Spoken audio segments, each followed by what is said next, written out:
Warga Kota Ambon boleh tunjukkan kartu vaksin kalau tak punya aplikasi Peduli Lindungi. Aplikasi Peduli Lindungi jadi salah satu syarat bagi pengunjung mal selama pemberlakuan pembatasan kegiatan masyarakat atau PPKM level 2 di Ambon.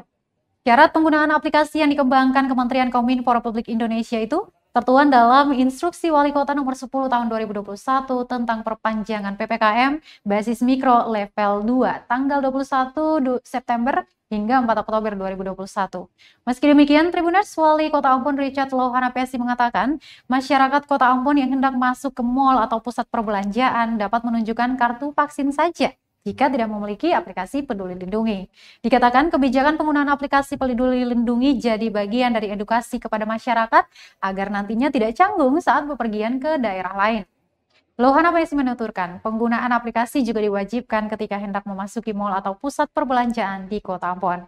Kedepannya, lanjut Lohana Pesi, aplikasi Peduli Lindungi akan berperan penting dalam aktivitas masyarakat termasuk penggunaannya sebagai alat pembayaran yang saat ini tengah dikembangkan oleh pemerintah pusat. Dengan manfaat yang beragam tersebut, dirinya berharap masyarakat Kota Ambon dapat beradaptasi dengan penggunaan aplikasi yang notabene merupakan dampak dari kemajuan teknologi.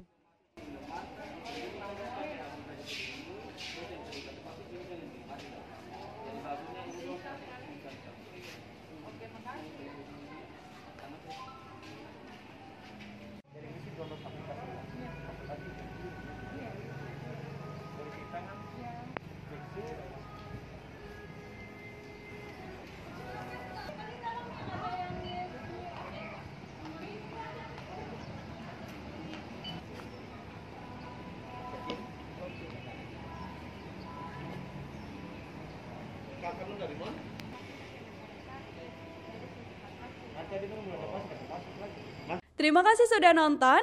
Jangan lupa like, subscribe, dan share ya.